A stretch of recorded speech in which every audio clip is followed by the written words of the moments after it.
Tonight's episode of Board Chitless is sponsored by The Game Steward. The Game Steward is an online game store offering Kickstarter board games out of print and imported games at reasonable prices. It's time to play. Hey there, and welcome to another episode of Board Chitless. I'm Leki, and this week we're joined by Tristan!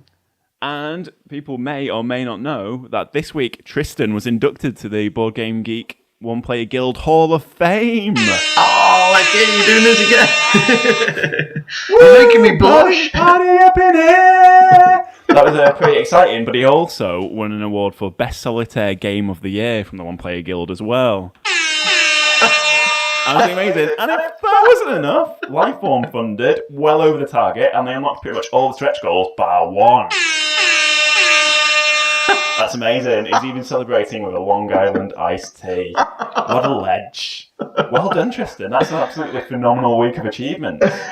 Oh, mate, thank you. Thank you so much, but also thank you for the klaxons. Those are brilliant. It's no problem. Now I've discovered it. We're going to have many more of these.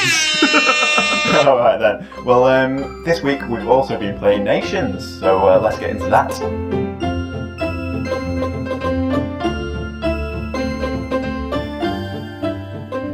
So, Nations is a civilization building game for 1 to 5 players, and it was created by, I'm going to say, Lautapelit Games. Have I got that correct? Lautapelit, yeah? Lautapelit, nice one. And there's quite a few designers on this one.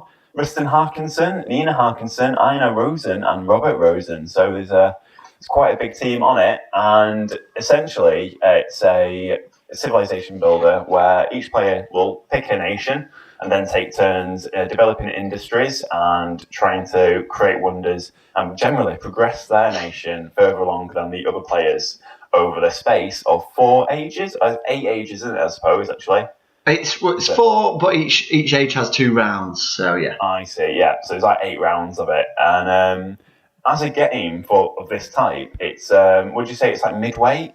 It seemed quite complicated at times, but once you got the hang of it, then pretty straightforward. And there was not too many moving pieces. Yeah, it's a diet version of Through the Ages, which is a much more complex civ builder game. But I would say it's still a fair deal of complexity in this, and there's at any given point there's a lot going on. There's a lot to sort of manage and juggle in your head.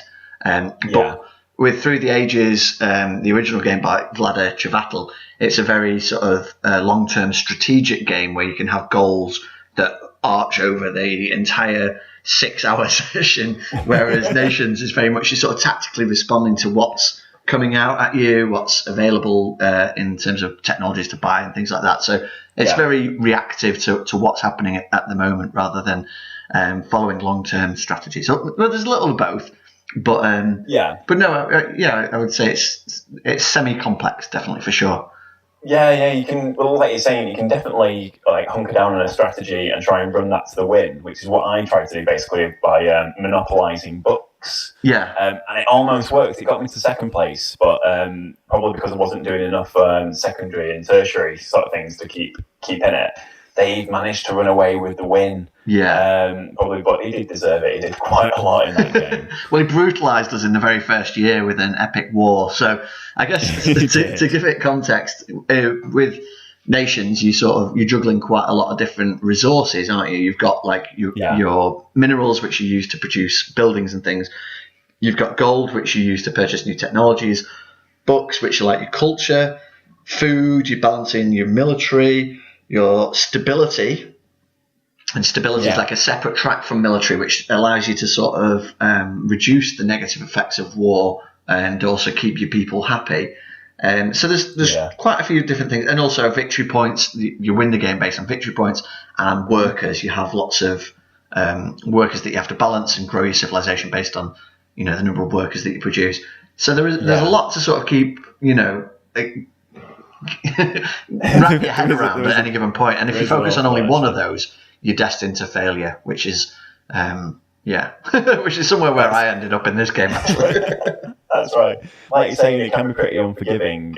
Dave threw a war down in the first turn, so none of us really had the might or the resources to really cope with it.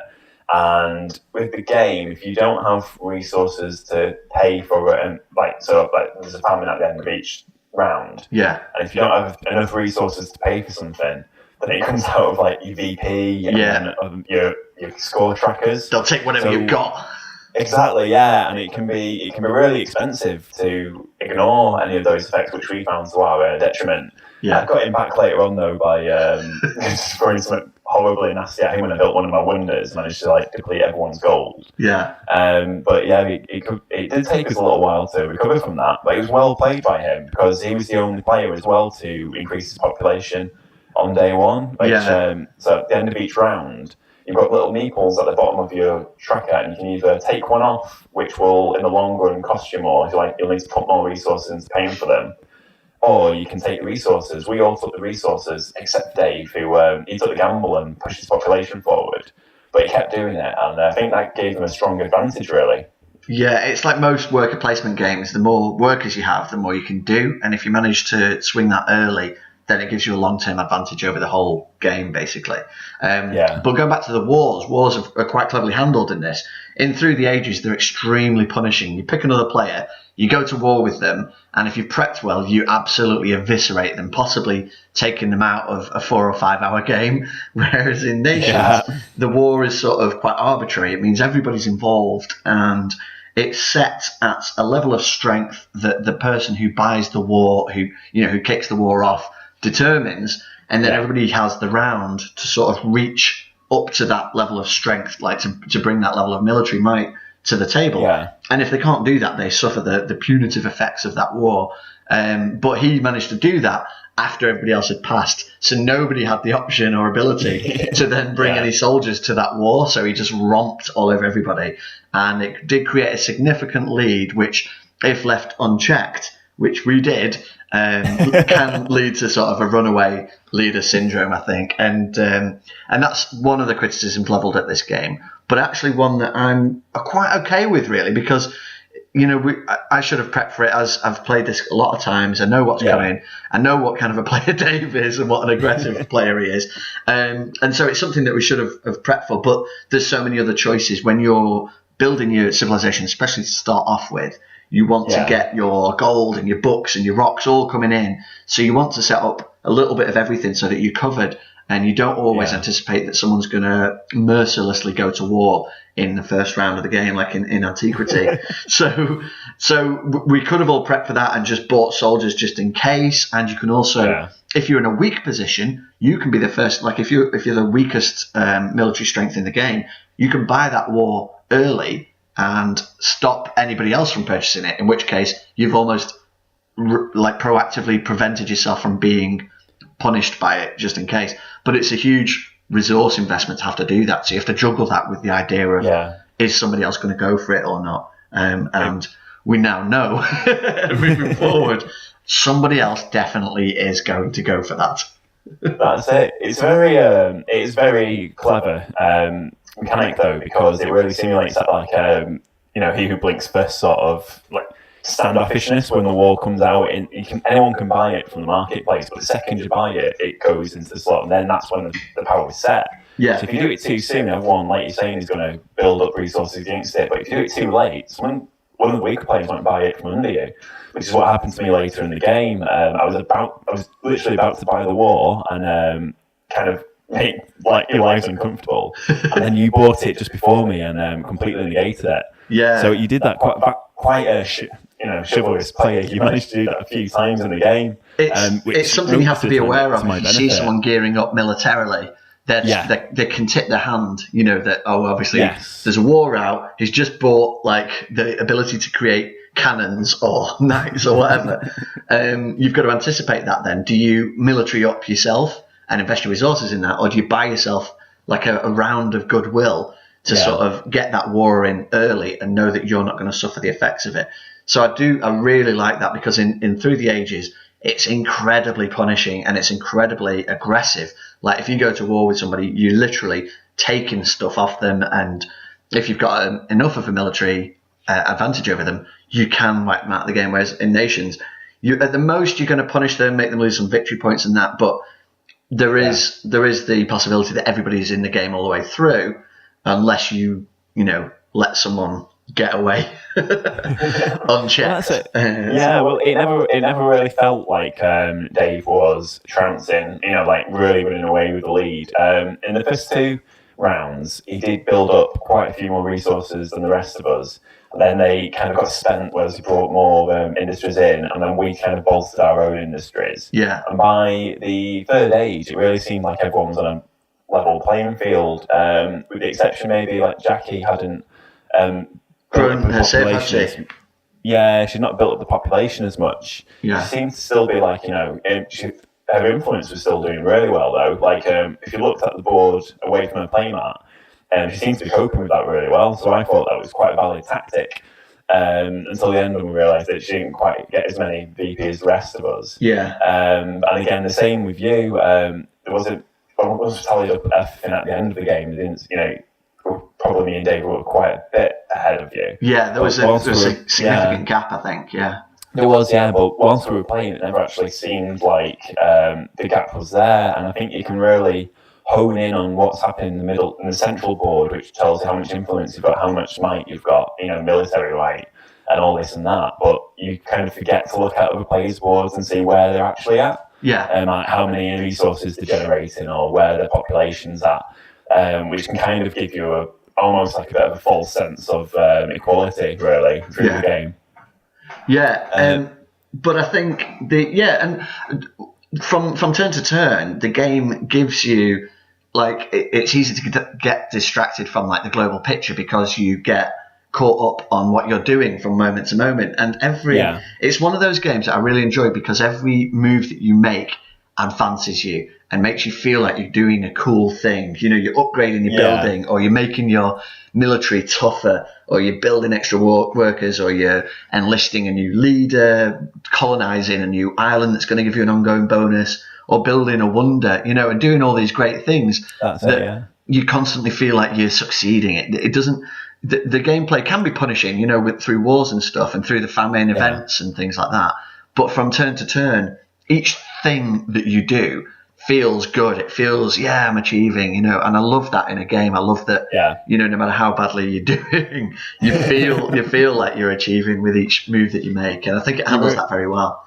You really do, and it doesn't go so far to coddle you though. I mean, I found it during the game practically impossible to generate one of every resource. Yeah. So you're constantly chasing gold or rocks. It can be a little confusing because like the rocks are literally just referred to as resources, aren't they? Yeah. But then you start calling them else resources, so like it just reflects like ore or mana or wool or whatever you're working on at the moment. Yeah. But so you can get those quite easily, but then trying to build up influence and military might at the same time, it almost seems really almost impossible. Then you've got books as well, so you just need books in order to compete for a resource bonus at the end of each age. For victory points, it is. And that's what wins you the game. And if you fall behind on books, every time there's a score there's a scoring turn at the end of every age, and if you miss out on that, it's putting you further and further behind. And I think that's what I never really and I've got no excuse, having played the game a ton of times, but never got the books to sort of compete for points. And if you don't compete for points, you leave it 4 ages worth of not being able to do that, you're not going to be able to get those points through all your other activities. So if you let books slide, your culture slide, then you are creating enormous problems for yourself at the back end. But it feels expensive. It feels like, I could be going for books, but if I get rocks, I can build things now. So you have to juggle that long-term balance of getting the victory points in and being able to upgrade your stuffs.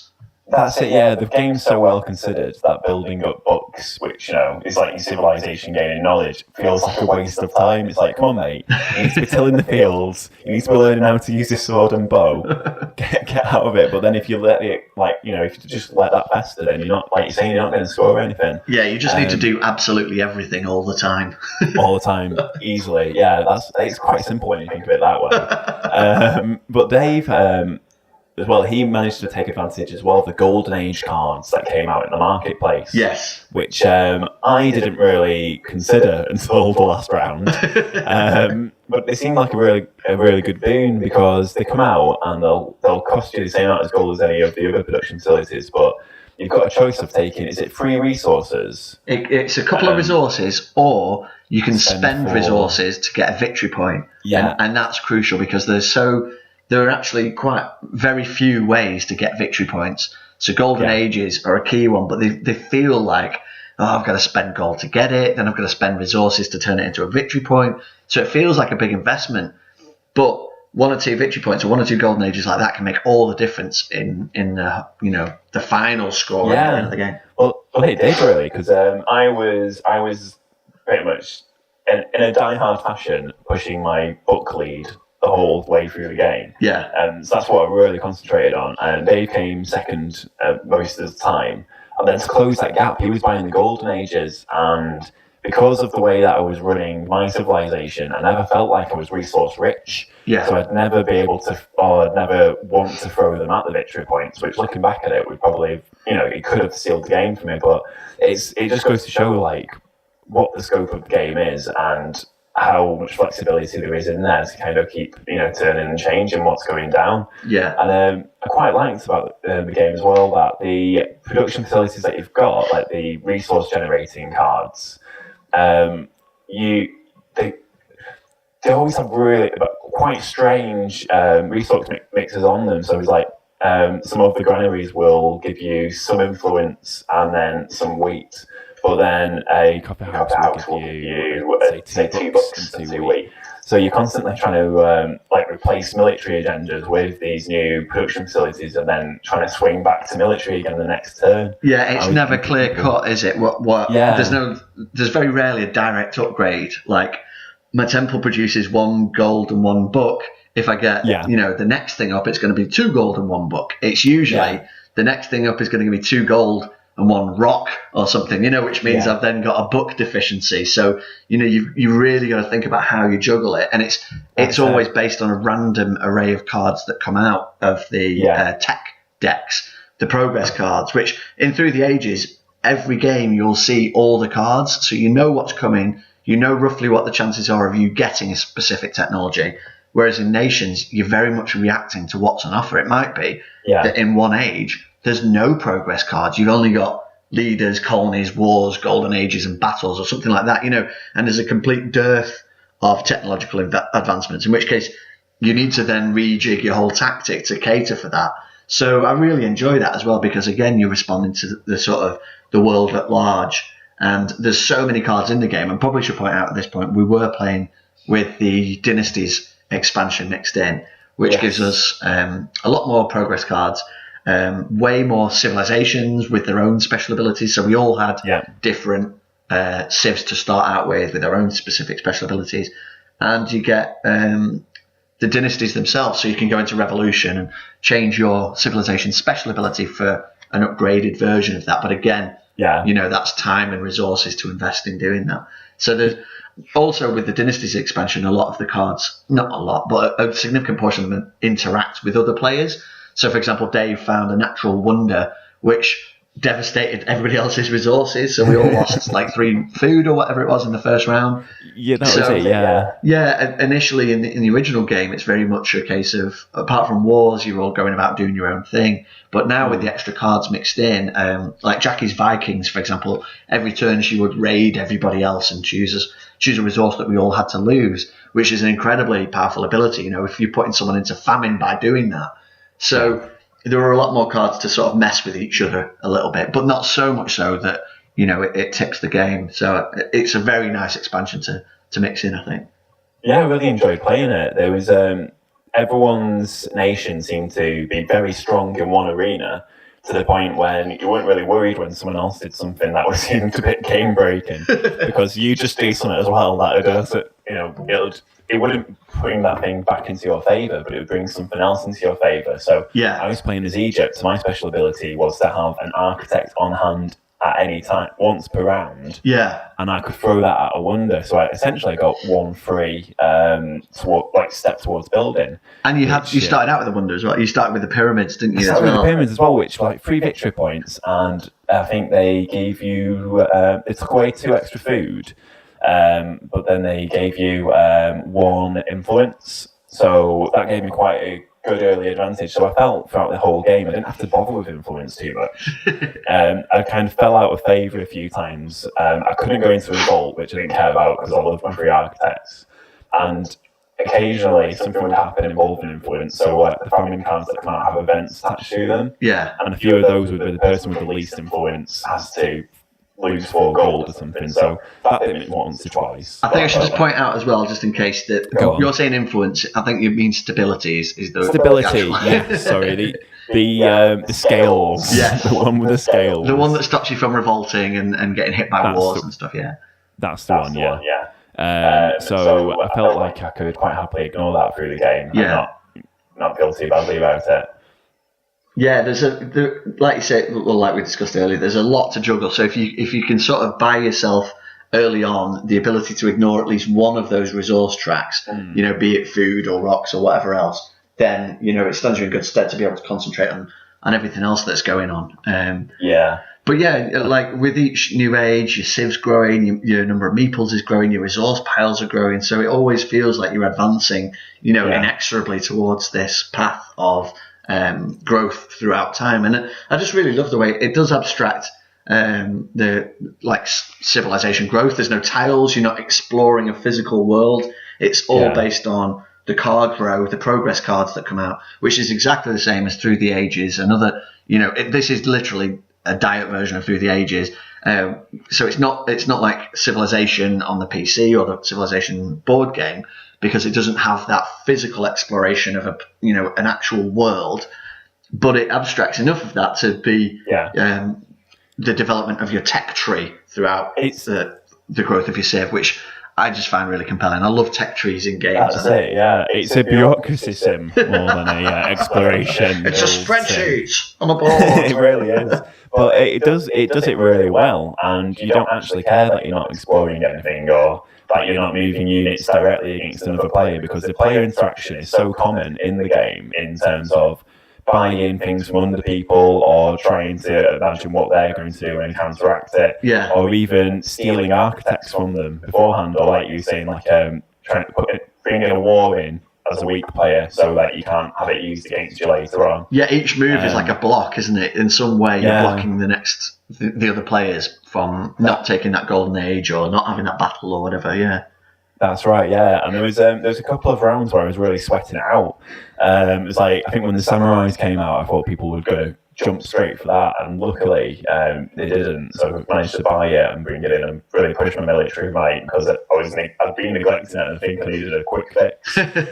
Whereas another round, when I actually wanted to place a war, then you brought the war away again, like I mentioned earlier. Yeah. So it doesn't always work in your favour, but at the same time, everyone else has got their own agenda to worry about. They've got their own strategies that they're trying to accomplish. So you always feel quite paranoid with these games that everyone's out to get you, but really, it's just quite naturally happens that you end up getting done over instead.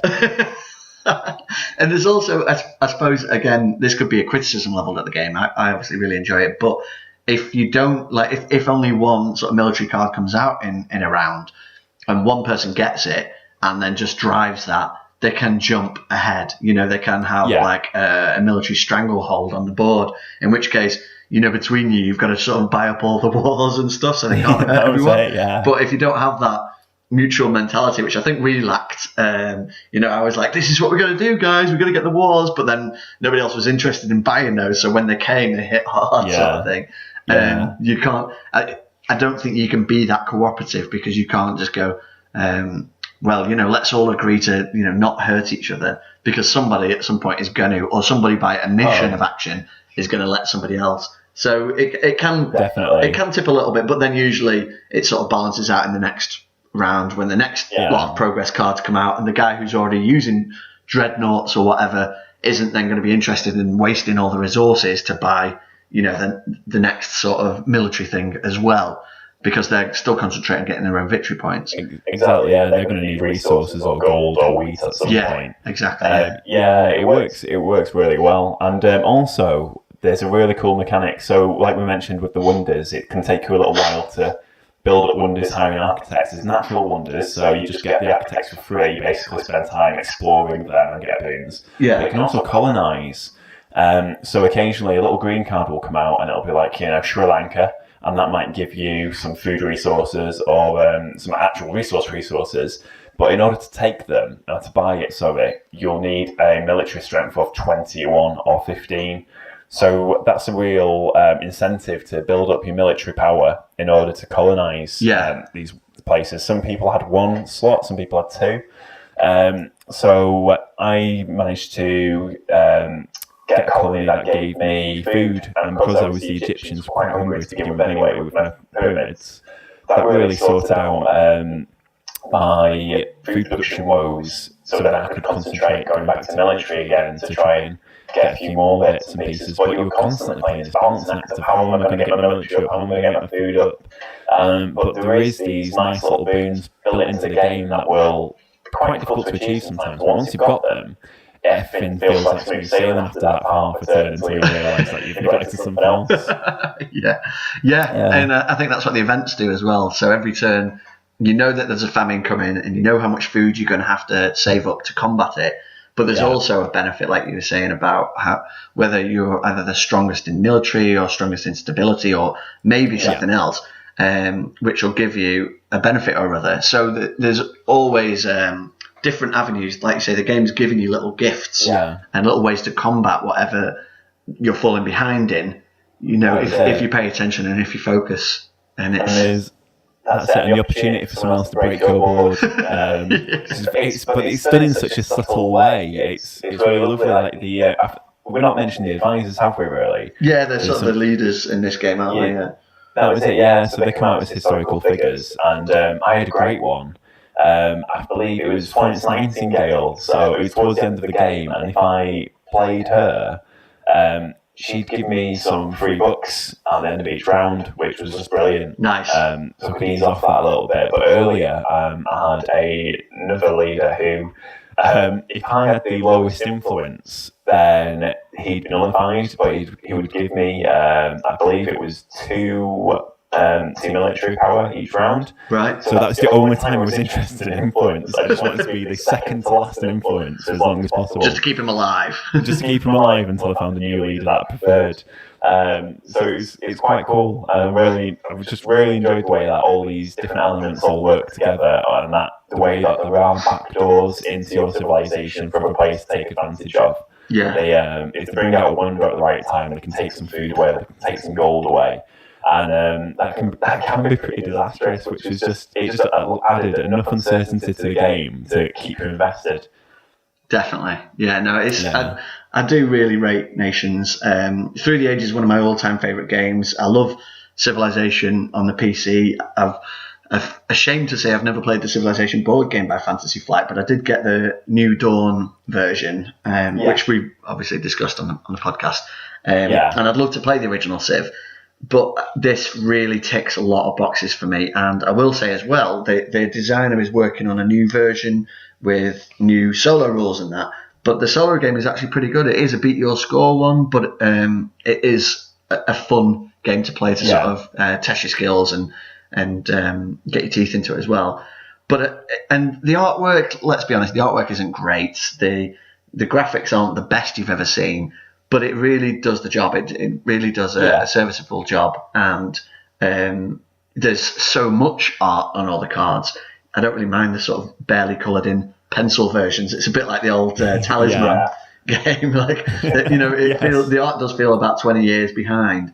But it just works. It does what it needs to do. And it offers so much variety in the 4 ages of progress cards. You're never going to see that same combination of technologies and stuff, and you just can't rely on one specific type of card coming out. Like, you might play a game where you never see advisors or you never see colonies or whatever, so you're always reacting to a new and changing technological progress route. And I just find that really exciting and really interesting because it's always a fresh experience. And with all the different civs, because there's so many now with the expansions as well, and they're all double-sided, so you can play, each civ has 2 different abilities on each side, and you've got the dynasties which change the abilities again. There's just a ton of variety, a ton of variation in setup and gameplay, which just means for me there's probably never going to leave my collection anytime soon.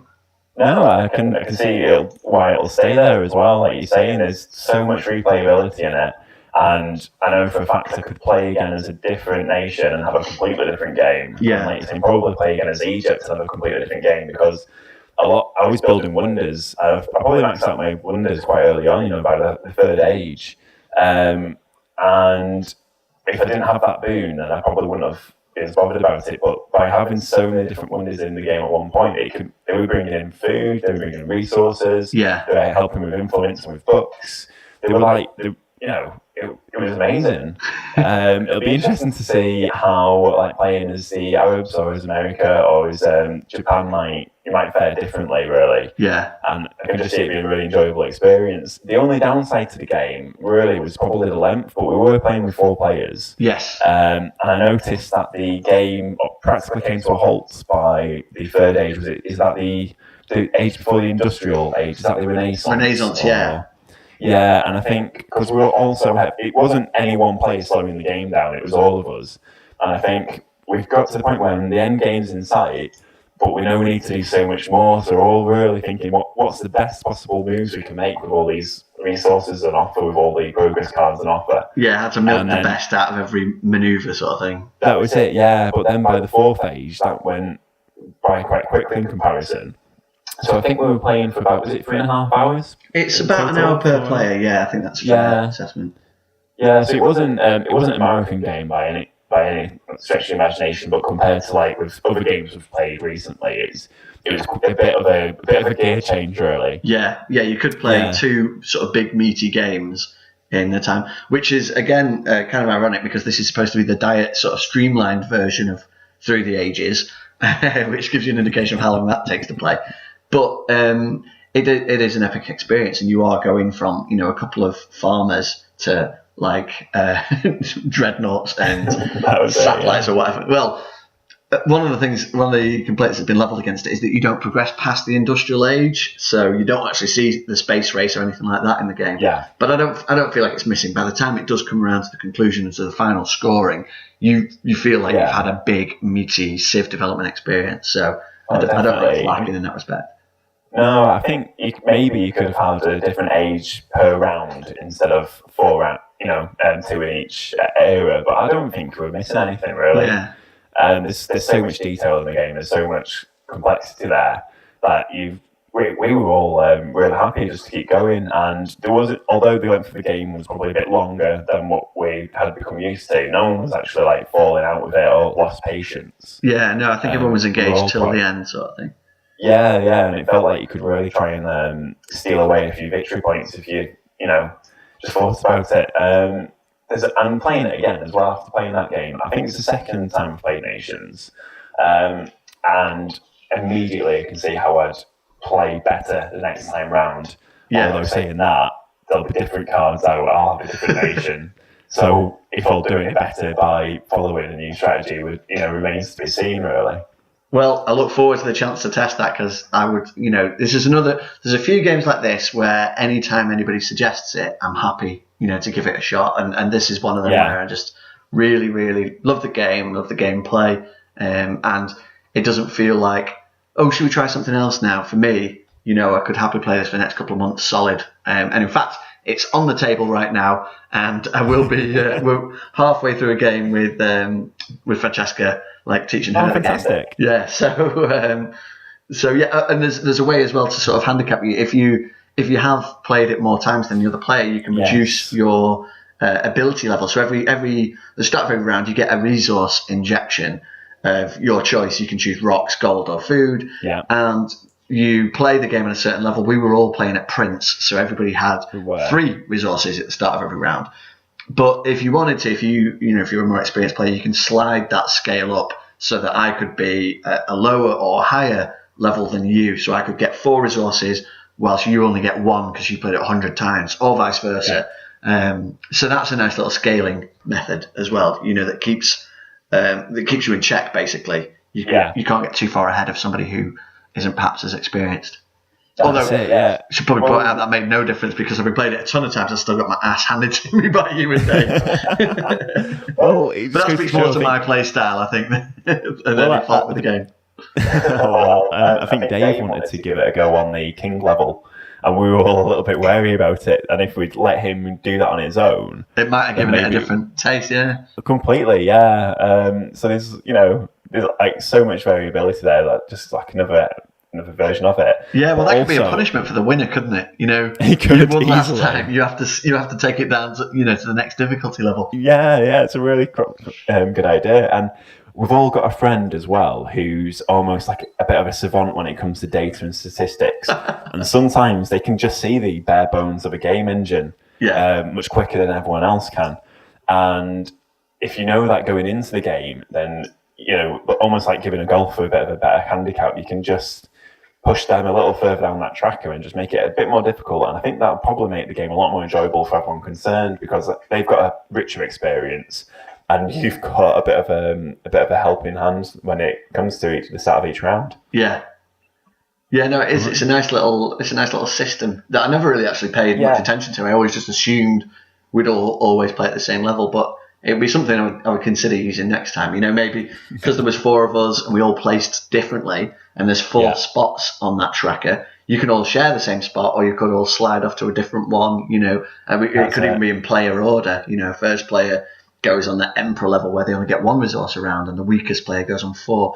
We'd probably have to try it and see. It might be too punishing, but it does seem like, from our limited experience of it, it is a nice little balancing method. Well, it's something there for the experienced players, isn't it, really? Like, you've played 15 games of Nations, then you're not going to know if it's going to help you or not, and you can just not use it again the next game. Yeah, I mean, if you were taking it to games night at the local pub or whatever, and you were the one who's introducing it, you played it, it'd be worth sticking yourself on King or Emperor level, where you're getting less and give everybody else the advantage, which would look like a sort of fair sort of balancing technique. Yeah, that'd do a really good job. So there we go. It's Nations. It's proof that many cooks might actually make a delicious soup. Your broth's not going to be spoilt this time around. If you're into Civ building games, you really, really should look up Nations. It's I'd say the pros massively outweigh the cons, in my opinion, really. Yeah, I'd agree with that. It's a great fun game. It's as frustrating as, but in a good way, as most worker placement games. But it has there's a lot of game in the box, and it's a big box. And it probably doesn't need to be that big a box because the components would fit in a smaller one, but it does sort of imply that there's a lot of gameplay in there, and there really is. It's and it's the same guys who brought us Eclipse as well, Lautapelit, so I'm probably just biased. You could that would be a really fun day, just slug Nations and then follow up with Eclipse. Go on. That could be a remedy for there's no space age in the game. Just go straight into the galaxy, yeah. You know it. Okay, well, brilliant. Well, there we go. Really solid, fun week playing Nations, and we'll look forward to next week, seeing what we bring out to the table. Thanks very much for joining me, Tristan. That was epic. All right, thank you, and I'll see you next time. See you next time. Goodbye.